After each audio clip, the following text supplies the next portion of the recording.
Hello, good morning സഹോദരങ്ങളെ.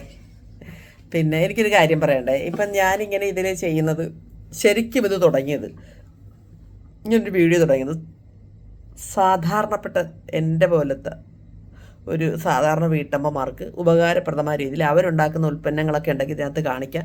പിന്നെ ഞാൻ എന്തൊക്കെ ചെയ്യുന്നു അതും ഇതിനകത്ത് കാണിക്കാം. ഒരു ബിസിനസ് മൈൻഡിൽ തന്നെയാണ് ഇത് തുടങ്ങിയത്. അപ്പോൾ അതുകൊണ്ടാണ് ഞാൻ ഇതുവരെ അതൊരു ഫീസ് ഈടാക്കുകയോ അങ്ങനെ ചെയ്യുന്നതിന്, ഇങ്ങനെ വീഡിയോ ഇടുന്നതിന് അങ്ങനെ ഒന്നും ഞാൻ കരുതിയിട്ടില്ല, അങ്ങനെ ഞാൻ ചെയ്യത്തുമില്ല. പക്ഷേങ്കിൽ ഇപ്പോൾ റിയൽ എസ്റ്റേറ്റിന് വേണ്ടിയിട്ട് എൻ്റെ വീട് കച്ചവടം ചെയ്യാനുണ്ട്. എൻ്റെ സിംഗു ഇത് ഇടുക എന്ന് പറഞ്ഞിട്ട് ഒത്തിരി പേര് എന്നെ സമീപിക്കുന്നുണ്ട്. ചെറുകിടക്കാരല്ല, വലിയ വലിയ ആൾക്കാരാണ്, വലിയ വലിയ ബിൽഡേഴ്സിനെ പോലുള്ളവർ എൻ്റെ അടുത്ത് ചോദിക്കുന്നത്. അപ്പോൾ ഇതിലൂടെ സൗജന്യമായിട്ട് ചെയ്യുമെന്ന് ഓർത്തിട്ടാണ് അവർ ഇതിനകത്ത് ചോദിക്കുന്നത്. അവരോട് ഞാൻ സൗജന്യം കാണിക്കേണ്ട കാര്യമുണ്ടോ? ചെറിയൊരു ഫീസ് ഈടാക്കുന്നതല്ലേ നല്ലത്? എല്ലാവരെയും പോലെ എനിക്കും, ഞാനതിൻ്റെ കോടീശ്വരിയൊന്നും അല്ലല്ലോ, എനിക്കും വേണമെങ്കിൽ ഒരു ഫീസ് പറഞ്ഞുകൂടെ? നിങ്ങളുടെ ഒരു അഭിപ്രായം, ഞാൻ നിങ്ങളുടെ അഭിപ്രായം ചോദിച്ചിട്ടേ ചെയ്യത്തുള്ളൂ. നിങ്ങളുടെ ഒരു കമൻറ്റ് ഇടയ്ക്ക്. എല്ലാവരെയും പോലെ ഞാനും ഒരു വീട്ടമ്മയില്ല, എനിക്ക് ജോലിയൊന്നും ഇല്ലല്ലോ, ഞാൻ ഇതുമായിട്ടിരിക്കുമല്ലേ. ഇതുമായിട്ട് കംപ്ലീറ്റ് ഇരുന്ന് അവർക്ക് ബുദ്ധിമുട്ടി ഞാൻ ഇതെല്ലാം പറഞ്ഞു കൊടുത്ത് വീഡിയോ എഡിറ്റ് ചെയ്ത് അവർക്കൊരു കച്ചവടം ഉണ്ടാക്കി കൊടുക്കുമ്പോൾ സാധാരണ പാവപ്പെട്ട വീട്ടമ്മമാരുടെ അല്ല, നമ്മുടെ ലസിതയെ പോലെ അല്ലെങ്കിൽ ധന്യയെ പോലെ സിന്ധുവിനെ പോലെയുള്ളവർക്കൊന്നല്ല, അവരുടെ എല്ലാം ഞാൻ ഫ്രീ ആയിട്ട് ചെയ്യാം. ഇതുപോലെ ബിൽഡേഴ്സ് വരുമ്പോൾ ഞാൻ എന്തെങ്കിലും ഒരു കമ്മീഷൻ മേടിക്കുന്നതല്ലേ നല്ലത്, ന്യായമായത്. എന്തെങ്കിലും ഒരു ആക്രാന്തമില്ലാതൊരു കമ്മീഷൻ മേടിക്കുന്നതല്ലേ നല്ല. ഇങ്ങനെ ഒരു വീഡിയോ ചെയ്യുമ്പോൾ ഞാൻ അതിനകത്ത് നിങ്ങളുടെ ഒരു അഭിപ്രായം, ഞാൻ അങ്ങനെ ചെയ്യുന്നത് തെറ്റാണോ ഒന്ന് പറയണം കേട്ടോ. അങ്ങനെ ഓഫറുകൾ കിട്ടുമ്പോൾ എനിക്ക് ഒരു വിഷമം, നിങ്ങളോടത് പറഞ്ഞിട്ട് ചെയ്യാൻ ഓർത്ത്. എല്ലാം ഞാൻ നിങ്ങളോട് ചോദിച്ചിട്ടേ ചെയ്യത്തുള്ളൂ. നിങ്ങളുടെ ഒരു പബ്ലിക്കിൻ്റെ ഒരു ഇതൊന്ന് പറയണം. എൻ്റെ ഇഷ്ടത്തേക്കാൾ ഉപരി നിങ്ങളത് പറയുന്നൊരു കമൻറ്റ് ഇടുമ്പോൾ എനിക്ക് വലിയ സന്തോഷമാണ്. പിന്നെ ഞാൻ മാരേജ് ബ്യൂറോ തുടങ്ങുന്നത് ബുധനാഴ്ച ഞാൻ സ്റ്റാർട്ട് ചെയ്യും കേട്ടോ. ഞാൻ അതേക്കുറിച്ചൊക്കെ അതേക്കുറിച്ചൊക്കെ എല്ലാം ക്ലിയർ ചെയ്ത് ഇപ്പോൾ എൻ്റെ അടുത്ത് ഒത്തിരി പേര് ഇത് വന്നിട്ടുണ്ട്. അപ്പോൾ അതെല്ലാം ഞാൻ എഴുതി കൃത്യമാക്കിയിട്ട് അത് കമ്പ്യൂട്ടറിൽ കയറ്റി സെറ്റാക്കി എടുക്കണം. അതിൻ്റെ പണിപ്പുരയിലാണ് ഞാൻ. അപ്പോൾ എല്ലാവരും ബുധനാഴ്ച റെഡിയായിട്ടിരുന്നോ. ഞാൻ ബുധനാഴ്ചയാണ് മാരേജ് ബ്യൂറോ തുടങ്ങുന്നത്. പിന്നെ എല്ലാവരും പറയുന്ന പോലെ ഇതിനായിട്ട് സമീപിക്കുന്ന വധൂവരന്മാരെ എല്ലാം നമ്മൾ സെറ്റാക്കി കൊടുത്തതിന് ശേഷം സിംഗു ഒരു കൗൺസിലിംഗ് ചെയ്യണമെന്നൊക്കെ പറഞ്ഞ് അത് തീർച്ചയായിട്ടും ചെയ്യും. അതെനിക്ക് ഭയങ്കര സന്തോഷമുണ്ട്. കാരണം വെച്ചാൽ ഒരു നല്ല കല്യാണമൊക്കെ കഴിക്കാൻ എളുപ്പമാണ്, പക്ഷെ ഒരു നല്ല കുടുംബ ജീവിതം മറ്റുള്ളവർക്ക് മാതൃകയായി ജീവിച്ച് കാണിച്ചു കൊടുക്കുമ്പോഴാണ് സക്സസ് ആകുന്നത്. അതിനുള്ള വേണ്ട കാര്യങ്ങൾ എനിക്ക് എൻ്റെ അനുഭവത്തിൽ നിന്നുള്ളൊരു ടിപ്സ് ആ കുഞ്ഞുങ്ങൾക്ക് ഞാൻ പറഞ്ഞു കൊടുത്തിരിക്കും തീർച്ചയായിട്ടും. അത് ഞാൻ നിങ്ങൾക്ക് ഉറപ്പ് തരാം.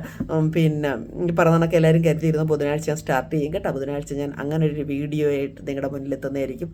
പിന്നെ ഇപ്പം ഞാൻ തന്ന ജോലിക്ക് വേണ്ടിയിട്ട് ഒരുപാട് ഇവിടെ ഇപ്പോൾ ആദ്യം എടുക്കുന്ന ഇലക്ട്രീഷ്യൻ, പ്ലംബർ, ബ്യൂട്ടീഷ്യൻ എന്നൊക്കെ പറഞ്ഞാൽ ഇട്ടത് 4 പേരെ കണ്ട വേണം. അവരെല്ലാം അതൊക്കെ സെലക്ട് ചെയ്തിട്ടുണ്ട്. ഞാൻ അവർക്കതെല്ലാം നമ്പർ കൈമാറിയിട്ടുണ്ട്.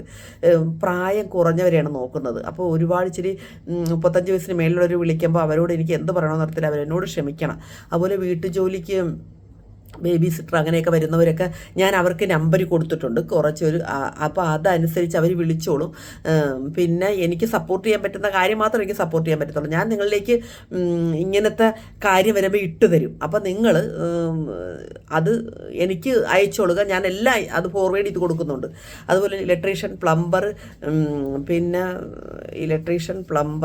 പിന്നെ ഇവർ ഇലക്ട്രിക്കൽ എൻജിനീയർ, ഇലക്ട്രിക്കൽ എൻജിനീയർ, അതായത് കൺസ്ട്രക്ഷൻ ഫീൽഡിലുള്ള ജോലിക്കുള്ള AC മെക്കാനിക്ക്, അങ്ങനത്തെ ഉള്ള ജോലിക്കുള്ളതൊക്കെ ഞാനിതിൽ ഇട്ടിട്ടുണ്ടല്ലോ. ഞാൻ നേരത്തെ പറഞ്ഞ വീഡിയോയിൽ ചെയ്തിട്ടുണ്ട്, ഓർക്കുന്നില്ല. അതെല്ലാം CV ഒക്കെ എടുത്ത് ശേഖരിച്ചുകൊണ്ടിരിക്കുകയാണ്. അവർ കോണ്ടാക്ട് ചെയ്യും, നിങ്ങളെ വിളിക്കും. അപ്പോൾ ഇന്നിട്ട് നാളെ എടുക്കുന്ന കാര്യമില്ല. അവരെല്ലാം ആയിരക്കണക്കിന് പേര് ഇട്ടുകൊണ്ടിരിക്കുന്നു. ക്ഷമയോടെ ഇരിക്കണം. എൻ്റെ റിപ്ലൈ കണ്ടില്ലപ്പോൾ നിങ്ങൾ ടെൻഷനൊന്നും വേണ്ട. എല്ലാം സേവ് ചെയ്തുകൊണ്ടിരിക്കുകയാണ്. അതെല്ലാം എൻ്റെ ഫോണിൽ നിന്ന് അവരുടെ ഫോണിലേക്ക് മാറ്റി എല്ലാം കറക്റ്റ് ചെയ്ത് സെറ്റാക്കിക്കൊണ്ടിരിക്കുകയാണ്. മെയിലിലേക്ക് മാറ്റി എല്ലാം കറക്റ്റ് ചെയ്തുകൊണ്ടിരിക്കുകയാണ്. നിങ്ങൾ മെയിലിലേക്കുന്നതൊക്കെ അവർക്ക് കിട്ടുന്നുണ്ട്. എല്ലാം കറക്റ്റ് ചെയ്തിട്ട് അവർ നിങ്ങളെ കോണ്ടാക്ട് ചെയ്യും കേട്ടോ. അതൊരു ക്ഷമയോടുകൂടി ഇരിക്കുക, പ്രാർത്ഥനയോടെ ഇരിക്കുക. പിന്നെ പ്രൊഫഷനായിട്ട്, അതായത് ഈ എൻജിനീയർ തസ്തികയൊക്കെ ഉള്ളവർക്കൊക്കെ എങ്ങനെ ജോലി കിട്ടുമെന്ന് തോന്നുന്നു. വേഗം തന്നെ ജോലി കിട്ടുമെന്ന് തോന്നുന്നു. എൻ്റെ ഒരു ഇത് പറയുകയാണ്, ജോലി കിട്ടും. പിന്നെ ഇലക്ട്രീഷ്യൻ, പ്ലംബർ, അങ്ങനത്തെ സിവിലൊക്കെ വേഗം ജോലി കിട്ടും കേട്ടോ, സിവിൽ സെക്ഷനൊക്കെ. പിന്നെ ബാക്കിയുള്ളവരൊക്കെ വേറെ ഇടുന്നതൊക്കെ നിങ്ങൾ അയക്കുന്നത് ഞാൻ കറക്റ്റ് ചെയ്ത് അവർക്ക് ഫോർവേഡ് ചെയ്ത് കൊടുക്കണം. അവരുടെ ആവശ്യം അനുസരിച്ച് അവർ വിളിച്ചോളും കേട്ടോ. പിന്നെ പൈസയുടെ കാര്യത്തിലൊന്നും ഞാൻ ഇടപെടത്തില്ല. ഈ പണസംബന്ധമായ ഇതുവരെ ഞാനിപ്പോൾ ഇട്ടിരിക്കുന്ന എല്ലാം ഫ്രീ ആയിട്ട് ചെയ്യുന്ന കാര്യത്തിന് വേണ്ടി ചെയ്തിരിക്കുന്നത്. മറ്റു കാര്യങ്ങളിലൊക്കെ ഇങ്ങനത്തെ വേറെ വെട്ടിലൊന്നും ചെന്ന് നിങ്ങൾ വീഴരുത്. ഇവിടെ തന്നെ ഒരുത്തരി വിസിറ്റിലൊക്കെ വന്നിട്ട് പൈസ 2-3 മാസമൊക്കെ അവരെ കൊണ്ട് നിർത്തിയിട്ട് വീണ്ടും വിസിറ്റ് അടുപ്പിച്ച് നിർത്തിയിട്ട് പൈസ കൊടുക്കാതെ ഒരുത്തരി പറഞ്ഞു വിടുന്നു. അങ്ങനത്തെ വീട്ടിലെങ്കിലും ചെന്ന് വിടരുത്. നിങ്ങളിങ്ങനെ ആവേശപ്പെടണ്ട.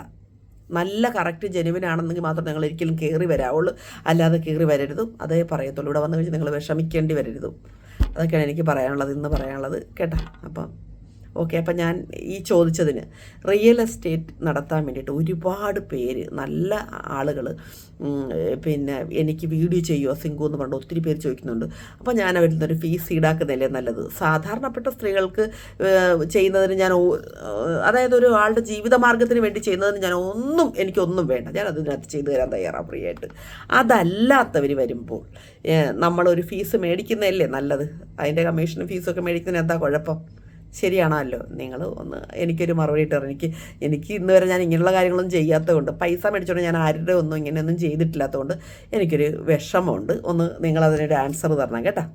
ഓക്കെ. ഞാൻ ഇങ്ങനത്തെ ഒരു ജോലി ചെയ്തിട്ടില്ലല്ലോ ഇതുവരെ, അതുകൊണ്ട് നിങ്ങളോട് ഒരു ചോദ്യം ചോദിക്കുകയാണ്. എല്ലാവരുടെയും ഒരു ജെൻസിൻ്റെ, ലേഡീസിൻ്റെ എല്ലാവരുടെയും ഒരു അഭിപ്രായം എന്നോട് പറയണം കേട്ടോ. ഇതിനകത്ത് കമൻ്റാക്കി ഇടണേ.